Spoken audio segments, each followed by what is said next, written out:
Hello everybody! Before I start, I want to say that this is my 10th video, so it's exciting to have my 10th video be on Tiffios, so that's cool. Anyways, hello Tiffios lovers, I am here, let's get technical. Here's not my review of the Tiffios movie, I'm not going to be doing that, this is my thoughts after the Tiffios movie, so that's going to be fun. And I will do no cuts, there is going to be no editing involved in this video, so it's going to be exciting to get my full thoughts, and if I mess up, don't blame me. I also have no spoilers. At least I'll try to have no spoilers. If I do have spoilers, very sorry.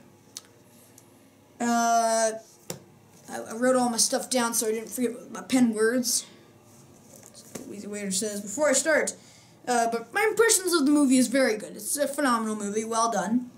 I'm excited to see what CinemaSins has to say about this. If you haven't already checked it out, CinemaSins is a channel on YouTube that looks at all the flaws in the movies, and it's really cool. I recommend you check that out. I'll link that in the doobly-doo, and also in the doobly-doo, I'll link a playlist that I made, sorry, a playlist that I made of all of the Vlogmother videos that involve Tiffios, so that'll be exciting. Check that out, it's in the doobly-doo.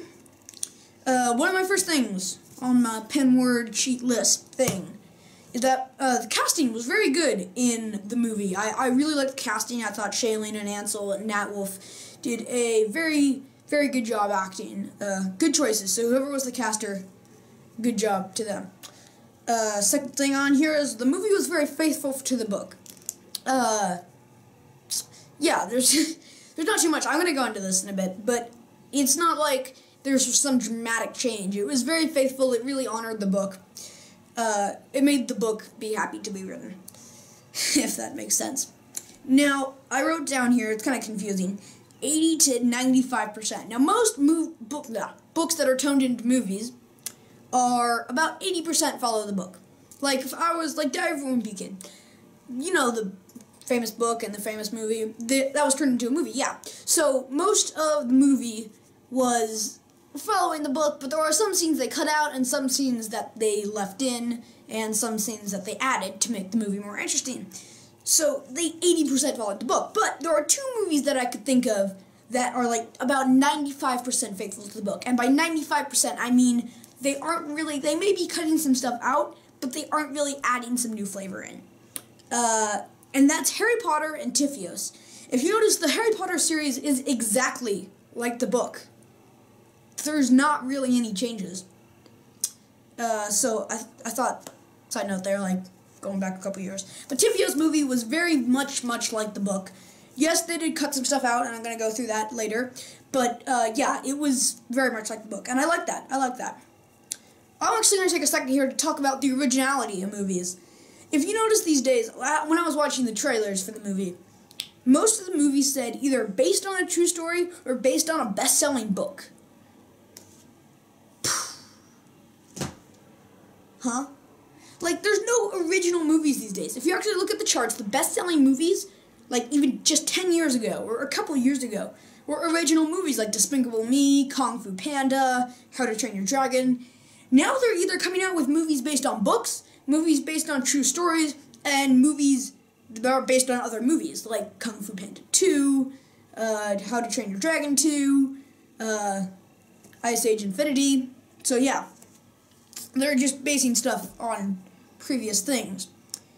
And I think this kind of loses value to what it is. Like, when you used to say, like 5 years ago, when you say based on a true story, then you actually meant it. That was actually something interesting. Like, people wanted to see that. That was a pro for your movie. Now, I'm not saying today that if it's based on a true story, it's a con for your movie. I'm just saying it's not as much as a pro.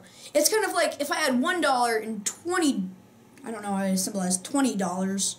If I had $1 and $20, that $1 would be worth a lot more than those $20 than if I had $1 and $1,000. So now that there are more movies based on books and based on true events, it's less special. It's not that they aren't special, it's just that they're less special, which I don't exactly know how I feel about that. Nerdfighters, let me know how you feel about that in comments. Okay, so let me go to the jumps. My jumps. I call this jumps. It's stuff.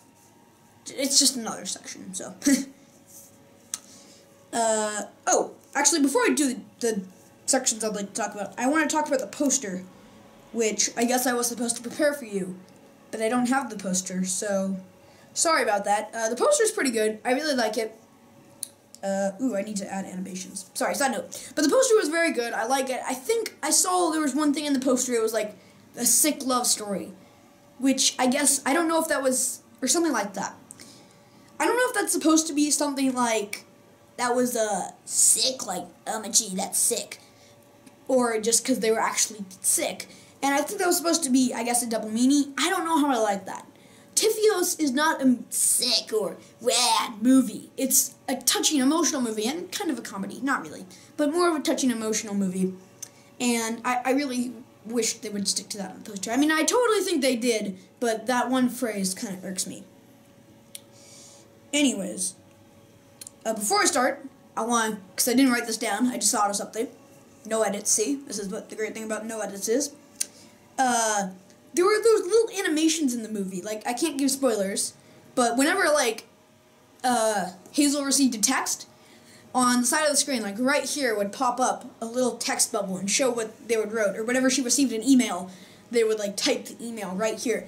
And that's not a usual thing. I would not have expected that for the movie, but I thought that did the movie well.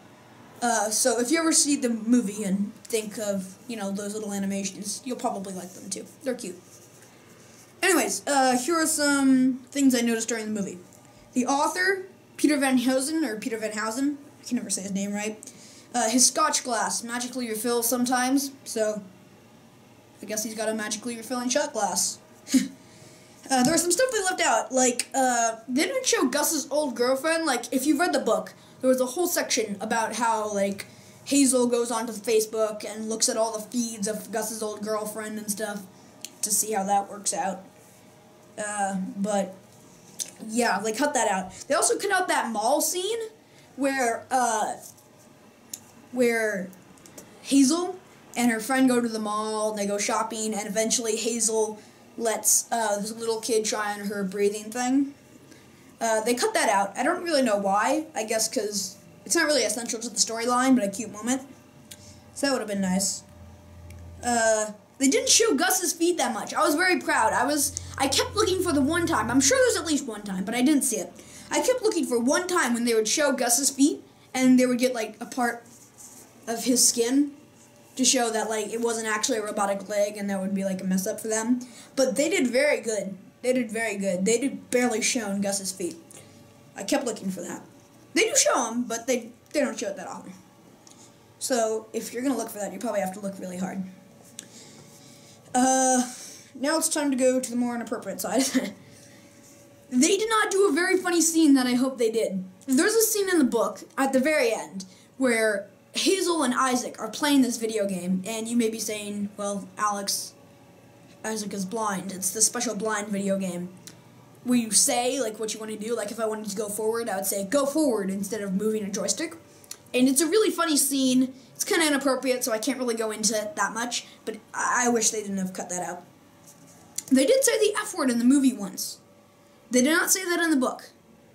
So, something to keep in mind. And they changed the last words. This kind of irked me a bit. The last words in the book is, I do, Augustus, I do. And the last words in the movie is, okay. I get why they did that. It doesn't really irk me. I don't know if this is what they were trying to do, but I think it kind of was meant to irk off John Green. And I don't know if they meant to that, but it came across like that. Like, they thought John Green's judgment for the last words of the book were bad. Because I totally agree on both last words. They're both really nice last words. But I like the okay better. Because okay is like the symbol of the book. While I do is just, eh. So I like how they changed their last words there. I don't know if it was meant to irk off John Green, but it came across like it did. Anyways, finally, Nerd Fighters, Tiffios lovers, how did you like it? Leave it in comments. This is like the only time I ask you to leave it in comments. So, leave your opinion in comments. I'm really excited to read all of them. Maybe I'll even take a separate video to explain the comments. But I won't be doing these videos often. I don't like reviewing videos. The reason I reviewed this video is because, you know, John Green, the Nerd Fighter community, it probably played a big role. So, yeah, there's a ton of links in the doobly-doo. Check those out. Playlists, Cinema Sins, some stuff like that. And my closing thoughts, put my pen words away. There's a phrase I like called, don't judge a book by its movie.